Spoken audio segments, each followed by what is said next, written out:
नमस्कार दोस्तों, आईपीआर गुरु YouTube channel पर आप सभी का स्वागत है। दोस्तों, आज की क्लास में हम लोग स्टार्ट करने जा रहे हैं SICLD एक्ट 2000 यानी कि semi conductor integrated circuit layout design act 2000। और बहुत इंपॉर्टेंट चैप्टर है, काफ़ी यूज़फुल भी है। कई सारे एग्जाम में इससे रिलेटेड आपके क्वेश्चन पूछे भी गए हैं। आज की क्लास का जो हमारा इंडेक्स रहने वाला है वो आपके सामने स्क्रीन पर है। ये सारी चीज़ें हम लोग कवर करेंगे अपने लेक्चर्स में। 2 से 3 पार्ट में आपका पूरा लेक्चर सीरीज कंप्लीट होगी। आज हमारी जो फर्स्ट क्लास है SICLD की, इसमें मोस्ट प्रॉब्ली हम लोग यहाँ तक पूरा कंप्लीट कर लेंगे। मतलब ये टोटल 5 या 6 टॉपिक्स जो भी हैं हमारे इंटरनेशनल एग्रीमेंट तक, जैसे कि SICLD क्या होता है, सेमी कंडक्टर इंटीग्रेटेड सर्किट्स क्या होते हैं, लेआउट डिज़ाइन क्या होता है, इसका एलिजिबिलिटी क्राइटेरिया क्या है, इसका ड्यूरेशन या इसका टर्म क्या है, इन्फ्रिंजमेंट होता है तब क्या होता है, पनिशमेंट उसके बेसिस पे क्या है, और कौन से इंटरनेशनल एग्रीमेंट्स हुए हैं। ये हमारा आज की क्लास का टॉपिक्स रहने वाला है। पूरा हम कंप्लीट करेंगे। नेक्स्ट क्लास में हम लोग इसका रजिस्ट्रेशन प्रोसेस देखेंगे और लास्ट क्लास में हम लोग इसके फिर MCQs स्टार्ट करेंगे। तो चलिए शुरुआत करते हैं। आगे बढ़ने से पहले मैं आपको बता देता हूँ, जैसे कि मैं हमेशा कंपैरिजन करके आपको एक एक चीज़ बताता हूँ, सेम वैसे ही यहाँ पर भी है। हम पहले देखेंगे SICLD एक्ट 2000 और क्या इसके बेसिस पे कोई रूल्स बने हुए हैं। जी हाँ, क्योंकि आपको मैंने ऑलरेडी पहले बताया हुआ है कि कोई भी एक्ट विदाउट रूल्स काम नहीं करता है। तो रूल्स का होना बहुत ज़रूरी है। रूल्स भी बनाए जाते हैं और रूल्स जो है मिनिस्ट्री बनाती है। ठीक है, ये जो एक्ट होते हैं ये हमारे संसद से, पार्लियामेंट से पास होते हैं, लेकिन जो आपके रूल्स वगैरह होते हैं ये गवर्नमेंट या फिर ऑथराइज बॉडी या फिर मिनिस्ट्री बनाती है। तो इससे रिलेटेड जो हमारा रूल्स है वो है SICLD रूल्स 2001। ठीक है, एक्ट में टोटल जो हमारे चैप्टर्स हैं दोस्तों वो हैं टोटल 10 चैप्टर्स, 10 चैप्टर हैं। और दोस्तों इसमें सेक्शंस कितने हैं? 96 सेक्शंस हैं। अब अगर रूल्स की बात करें दोस्तों तो यहाँ पर भी हमारे चैप्टर जो हैं दोस्तों वो यहाँ पर 10 हैं। रूल्स की अगर बात करें तो रूल्स हैं दोस्तों 105 105। अमेंडमेंट की बात करें तो किसी में भी कोई एज सच अमेंडमेंट नहीं हुआ है। ठीक है, कोई अभी तक मेजर अमेंडमेंट नहीं हुआ। बस हाँ, एक चीज़ ज़रूर हुई है, एडमिनिस्ट्रेटिव चेंज हुआ। वो एडमिनिस्ट्रेटिव चेंज क्या हुआ है? पहले जो था ये SICLD एक्ट, पहले कौन देखता था, किसके अंडर में आता था ये सब कुछ? ये आता था ministry of electronics and IT, M MEITY, ministry of electronics and IT। लेकिन बाद में किसको दे दिया गया? ये दे दिया गया DPIIT को, जो कि आपका मिनिस्ट्री ऑफ कॉमर्स का पार्ट है। तो यही सेम चीज़ मैंने यहाँ पर इंपॉर्टेंट फैक्ट्स करके आपको लिख भी दिया है ताकि आपको रिवीजन करने में आपको याद रहे। Previously, the administration of the SICLD Act 2000 and the SICLD registry was under the control of the Ministry of Electronics and Information Technology, MeitY. But since 17th March 2016, the administration has been transferred to DPIIT. ये मैं आपको already बता चुका हूँ DPIIT क्या है, ministry of commerce and industry, and brought under the office of CGPDTM। सो पहले ministry of information and technology के पास था, उसके बाद जो है ये कहाँ पहुँच गया? मिनिस्ट्री ऑफ कॉमर्स के पास हो गया। तो यही सिर्फ एक एडमिनिस्ट्रेटिव चेंज हुआ है। ठीक है, DPIIT, department of promotion for industry and internal trade, ministry of commerce का एक स्टैचुरी बॉडी है। ठीक है, इनके सबके अंडर में ये सारी चीज़ें आती हैं, SICLD एक्ट, SICLD रजिस्ट्री। तो ये एक इंपॉर्टेंट फैक्ट है और यूजफुल भी है आपके एग्जाम के लिए भी। इससे रिलेटेड एक बार ऐसा क्वेश्चन पूछा गया है। एडमिनिस्ट्रेटिव चेंज हुआ है 2016 के बाद से, ये मिनिस्ट्री ऑफ कॉमर्स के अंडर में आ गया है। ठीक है, पहले पूछा गया था क्वेश्चन कि पहले किस मिनिस्ट्री के अंडर में आता था, बाद में जो है किस मिनिस्ट्री के इसको जो है एडमिनिस्ट्रेटिव पावर्स दे दिए गए। यहाँ तक बात समझ में आ गई। अब चलते हैं, देखते हैं व्हाट इज़ SICLD। सबसे पहले और सबसे इंपॉर्टेंट चीज़, सेमी कंडक्टर इंटीग्रेटेड सर्किट। जब हम अपना SICLD एक्ट 2000 PDF ओपन करते हैं, जब हम देखते हैं, पढ़ते हैं, तो वहाँ पर एक टर्म आता है सेमी कंडक्टर इंटीग्रेटेड सर्किट। तो ये आपका जो टर्म आता है ये डिफाइन है दोस्तों सेक्शन नंबर 2R में, सेक्शन नंबर 2R में। और एक और यहाँ पर इंपॉर्टेंट टर्म आता है लेआउट डिज़ाइन। लेआउट डिज़ाइन जो है ये आपका सेक्शन नंबर डिफाइन है 2H में। ठीक है, इंपॉर्टेंट है, ये सब पूछ लिया जाता है हमारे एग्जाम के लिए। अब इसको थोड़ा सा ध्यान से समझिए क्या है। बहुत सिंपल चीज़ है। देखिए, सेमी कंडक्टर क्या होता है? सेमी कंडक्टर मतलब ना तो कंडक्टर ना इंसुलेटर, उसके बीच का, मतलब ऐसी चीज़ जो कि कंडक्टर और इंसुलेटर के बीच में होती है, उसे हम बोलते हैं सेमी कंडक्टर। और सेमी कंडक्टर का सबसे अच्छा, अगर हम एग्जाम्पल आपसे पूछें कि सेमी कंडक्टर का सबसे अच्छा एग्जाम्पल क्या हो सकता है, तो सबसे ज़्यादा जो यूज़ किया जाता है सेमी कंडक्टर, उसका एग्जाम्पल है सिलिकॉन। ठीक है, थोड़ा सा डेफिनेशन समझ लीजिए, फिर इसके बारे में हम आपको और डिटेल में समझाते हैं। Semi conductor integrated circuit means a product, exact definition आपकी ये एक्ट में लिखी हुई है।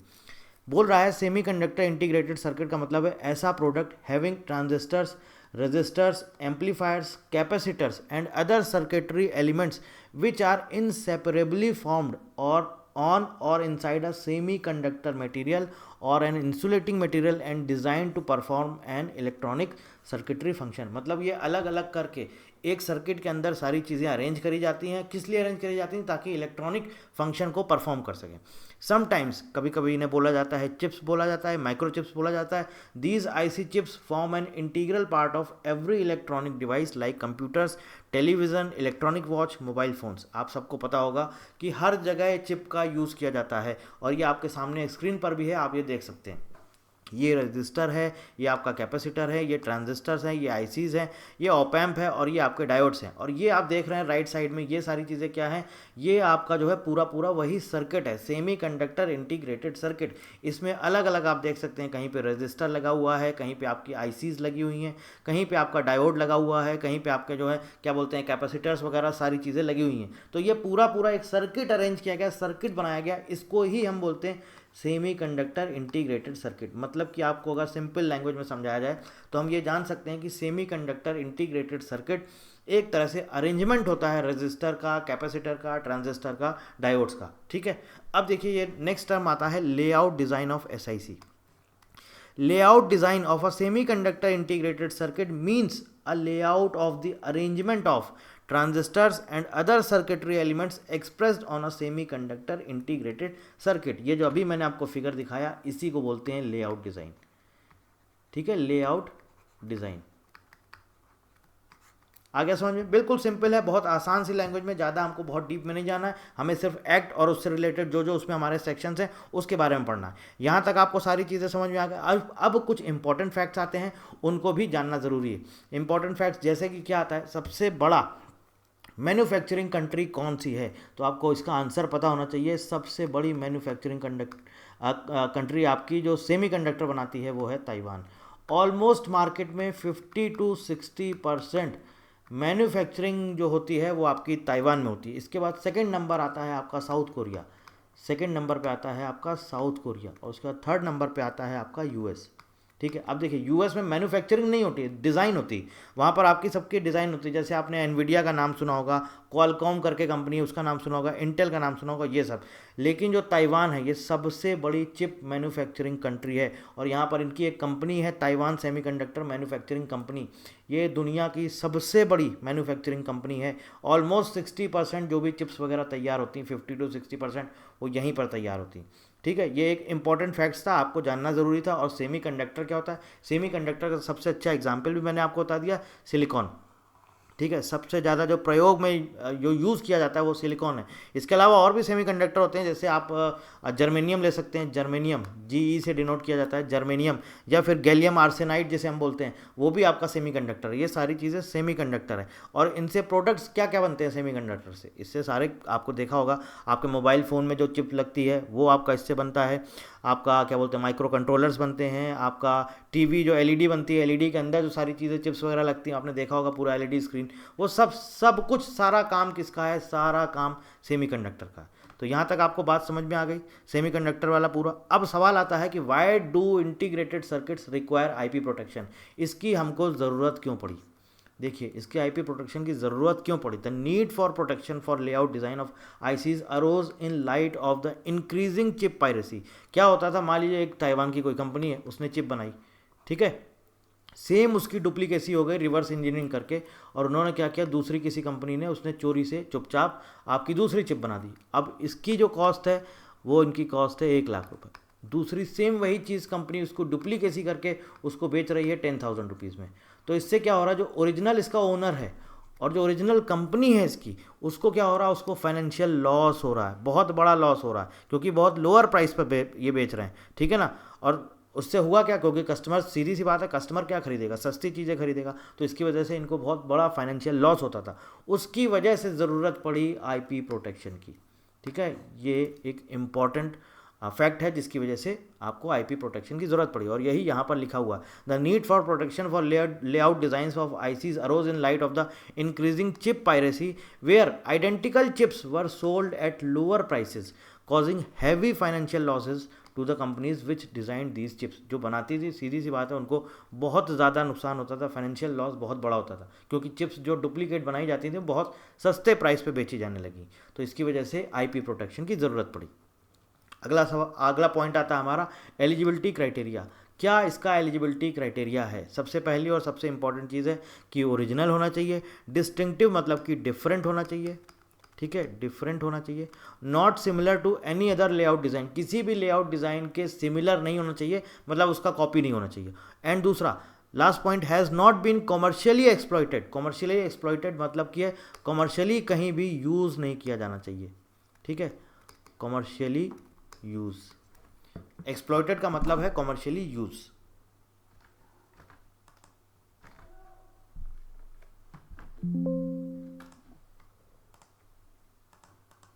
तो मैं आपको क्या बता रहा था, देखिए 3-4 इसके एलिजिबिलिटी क्राइटेरिया होते हैं। पहली चीज़ ये ओरिजिनल होना चाहिए, दूसरी चीज़ डिस्टिंक्टिव डिफरेंट होना चाहिए, तीसरी चीज़ not similar to any other layout design, किसी से भी सिमिलर नहीं होना चाहिए, और लास्ट था कि कॉमर्शियली कहीं पर भी भारत में या फिर किसी कन्वेंशन कंट्री में कहीं पर भी कॉमर्शियली यूज़ नहीं होना चाहिए। तो हम इसको रजिस्टर करा सकते हैं as a semiconductor integrated layout design, ठीक है। और अब कंडीशन आती है कि किस बेसिस पे नहीं रजिस्टर करा सकते। ऑब्वियस है, जिसके बेसिस पे करा सकते हैं इसका अपोजिट होगा तो हम उसको रजिस्टर नहीं करा सकते। मतलब कि अगर वो ओरिजिनल नहीं है और डिस्टिंक्ट नहीं है, मतलब डिफरेंट नहीं है, कहीं से ऐसा लग रहा है कि सेम टू सेम है, या फिर लिखा हुआ है not similar to any other, अगर इसका सिमिलर है, similar to any other layout design, और या फिर कॉमर्शियली एक्सप्लॉइटेड मतलब कि कॉमर्शियली यूज़ किया जा चुका है भारत में या फिर किसी कन्वेंशन कंट्री में, तो इनको हम रजिस्टर नहीं करा सकते।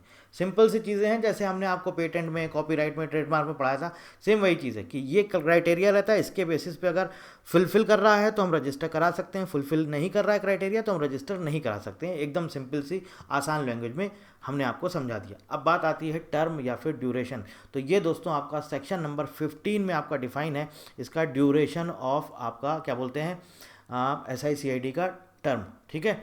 The act provides for registration period of 10 years from the date of filing of an application from registration और from the date of its first commercial exploitation. मतलब कि या तो आपने जिस दिन से एप्लीकेशन फाइल किया है उस दिन से, और या फिर आपका कॉमर्शियली जिस दिन से यूज़ हुआ है उस दिन से आपका 10 years तक का आपका जो है ये आपको पूरा टर्म दिया जाएगा। इतने टाइम पीरियड के लिए आपका ये वैलिड रहेगा, जो भी आपका रजिस्ट्रेशन पीरियड रहेगा।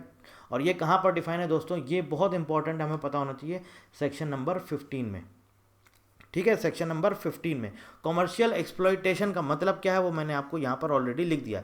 Commercial exploitation refers to acts of selling, leasing, offering और एग्जिबिटिंग फॉर सेल और otherwise distributing such SIC semiconductor integrated circuit for commercial purpose anywhere in India और any country which ever is earlier. ये commercial exploitation का सीधा सा मतलब है commercially use, बस सिंपल आसान लैंग्वेज में समझे। अब आगे बात आती है इंटरनेशनल एग्रीमेंट। इससे रिलेटेड कौन कौन से इंटरनेशनल एग्रीमेंट हैं? सिर्फ एक एग्रीमेंट हुआ था, बट वो भी अब हाल फिलहाल फोर्स में नहीं है, मतलब अब लागू नहीं है, वाशिंगटन ट्रीटी, ठीक है। Washington treaty on intellectual property in respect of integrated circuits 1989 has been signed by a few countries including India, but the treaty is not in force as of now. अभी हाल फिलहाल ये treaty लागू नहीं है, Washington treaty, सिर्फ और सिर्फ यही एक इंटरनेशनल एग्रीमेंट हुआ था 1989 में, ठीक है। अब बात आती है इन्फ्रिंजमेंट। अब देखिए दोस्तों ये भी एक बहुत इंपॉर्टेंट सवाल है। इन्फ्रिंजमेंट की अगर हम बात करें तो यहाँ पर देखिए दो अलग अलग सेक्शन में डिफाइन किया गया। इन्फ्रिंजमेंट डिफाइन किया गया है आपका सेक्शन नंबर 18 में, इन्फ्रिंजमेंट डिफाइन किया गया है सेक्शन नंबर 18 में। और इन्फ्रिंजमेंट के बेसिस पे अगर आपको कोई पनिशमेंट मिलता है तो जो पनिशमेंट है दोस्तों वो आपका डिफाइन किया गया है, पनिशमेंट डिफाइन है दोस्तों सेक्शन नंबर 56 में। बस ये इंपॉर्टेंट है, आपको याद रखना है, क्योंकि जब हम लास्ट में आपको नेक्स्ट क्लास में जब हम लोग सेक्शन रिवाइज करेंगे तब वहाँ पे हम ये सारे सेक्शन वगैरह कवर कर लेंगे। तो इन्होंने बोला है इन्फ्रिंजमेंट होता क्या है, पहले तो इसको सिंपल सी आसान लैंग्वेज में समझिए। इन्फ्रिंजमेंट का मतलब ये है जब भी कोई पर्सन, मान लीजिए रजिस्टर्ड लेआउट डिज़ाइन है, किसी भी जो ओनर है उसकी परमिशन के बिना उसका मान लीजिए उसकी कोई कॉपी कर लेता है, उसको सेल कर लेता है, उसको इम्पोर्ट करता है या कॉमर्शियली पर्पज से यूज़ करता है, तो हम बोलते हैं कि ये इन्फ्रिंजमेंट है, मतलब कि धोखाधड़ी करी गई है।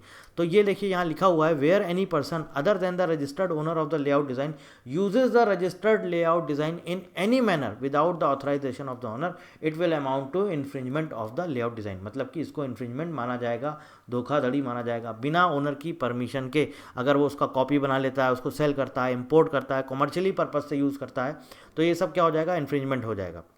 अब यहाँ पर बोला गया एक्ट के अकॉर्डिंग, जो सेक्शन नंबर 56 है, इसके अकॉर्डिंग जो आपको सजा दी गई है वो आता है सेक्शन नंबर 56 में। बोलता है any person who infringes a registered layout design as per the provision under the act will be punished either the imprisonment for a term extendable to 3 years or imposition of a fine ranging from 50,000 to 1 lakh और both। मतलब simple सा है, इसमें इन्होंने clear बोला है कि minimum जो आपका जो इम्प्रिजनमेंट होगा, जो मिनिमम जो आपकी सज़ा होगी वो 6 मंथ्स होगी, 6 मंथ्स, और जो मैक्सिमम जाएगी ये आपकी जाएगी 3 ईयर्स तक। ठीक है, पनिशमेंट बोला गया है सेक्शन नंबर दोस्तों 56 में। इसके अलावा बोला है कि फ़ाइन भी लग सकता है, और जो मिनिमम फ़ाइन होगा वो आपका 50,000 रुपीज़ होगा, और ये मैक्सिमम जा सकता है आपका 1 लाख तक। ठीक है, बस इतना ही इसमें डिफाइन है, और यही आपको पता होना चाहिए। सिर्फ आपको फिगर्स पता होने चाहिए किस सेक्शन में डिफाइन है और क्या क्या चीज़ें हैं, हमारे लिए सिर्फ यही जानना ज़रूरी है और यही हमारे लिए इंपॉर्टेंट है। तो ये हमारी आज की क्लास यहीं पर फिनिश होती है। नेक्स्ट क्लास में हम लोग इसका रजिस्ट्रेशन प्रोसेस देखेंगे और पूरा का पूरा हम लोग रिवाइज करेंगे अपने सारे इंपॉर्टेंट सेक्शन, और उसके बाद लास्ट क्लास में हमेशा की तरह हम लोग MCQs कवर करेंगे। So thank you very much and thank you for watching.